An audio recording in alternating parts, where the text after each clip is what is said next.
لیے نہیں آتا وہ گویا اس کا ایمان کمزور ہے، اور کیا رزلٹ نکلا؟ اس سے زیادہ مسائل یہ نقصان ہوتا ہے۔ میں اس پہ کوئی شرعی زیادہ بحث نہیں کرتا، ایک پریکٹیکل سی بات۔ صدیق الفاروق صاحب جی ہمارے ممتاز مسلم لیگی بھی ہیں اور ممتاز دانشور بھی ہیں، ان سے بات کر۔ صدیق الفاروق صاحب السلام علیکم۔ وعلیکم السلام۔ آپ تو ہماری طرح عوامی آدمی ہیں، کوئی میں جماعت کے حوالے سے آپ کا زیادہ تعارف نہیں کراتا، کیا اس وقت ملک کی صورتحال ہے اور کیا آپ ریکمینڈ کرتے ہیں؟ بسم اللہ الرحمن الرحیم۔ نہایت ایمانداری سے عرض کرتا ہوں کہ ہمیں کرونا جو ایک وبا ہے، اور وبا میں یہ طاقت ہوتی ہے کہ اگر پھیل جائے تو کروڑوں انسان لقمہ اجل بن جاتے ہیں، اس کے بارے میں کنفیوژن پائی جاتی ہے، خلط ہے ایک چھایا ہوا، اور یہ خلط سب سے پہلے حکومت کے سب سے اونچے ایوان سے آگے بڑھا ہے۔ لیکن نیچے میں یہ بھی دیکھ رہا ہوں کہ لوگ خود احتیاط کر بھی رہے ہیں۔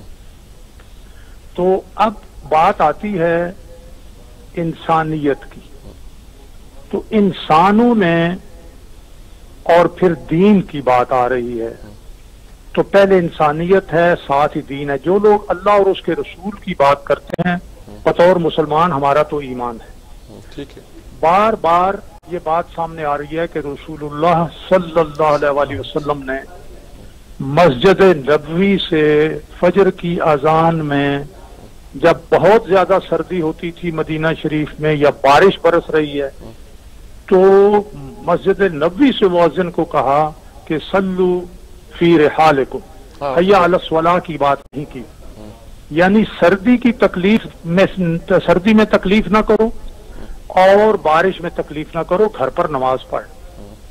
دوسری بہت بڑی ہدایت ہے کہ جہاں تعاون ہو، یہ اللہ کے رسول صلی اللہ علیہ وسلم کا فرمان ہے، اس میں کوئی اختلاف نہیں، وہاں سے جو لوگ موجود ہیں وہ باہر نہ نکلیں، باہر والے وہاں نہ جائیں۔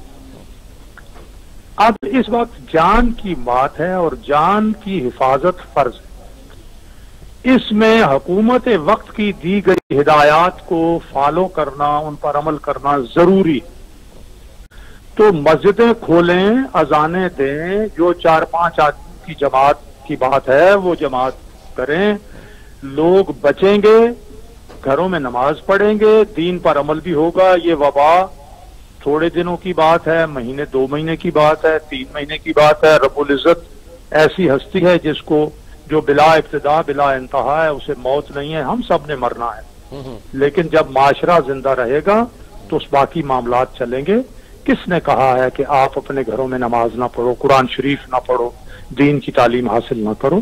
اگر وقتی طور پر اس وقت جان بچانے کے لیے، کیونکہ کرونا جو ہے وہ ایک اجتماع سے، سانسوں میں سانسیں ملتی ہیں، جب آپ جماعت میں کھڑے ہوتے ہو کندھے سے کندھا ملانا پڑتا ہے۔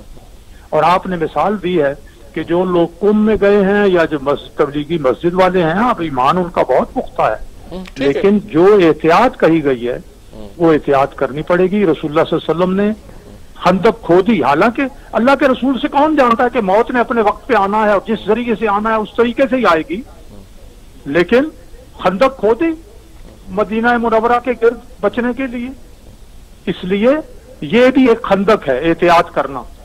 تو اس خندق سے اچھا آپ یہ بتائیں کہ یہ بہت اچھی بات آپ نے کی، میں جس پوچھنا چاہ رہا ہوں آپ سے، ساری بات کا آپ نے جواب بھی دے دیا، پوچھنا چاہ رہا ہوں کہ جو ریلیف کا کام ہے، یہ سیاسی جماعتیں تو کر نہیں پا رہی اس طرح، الخدمت کر رہی ہے، قوت کر رہا ہے، یہ ادارے کر رہے ہیں، جماعت اسلامی والے الخدمت کے ساتھی، کچھ کیا سجیسٹ کریں گے آپ اپنے ساتھیوں کو، کس طرح کا کام کریں؟ وہ انڈیویجولی کام کریں؟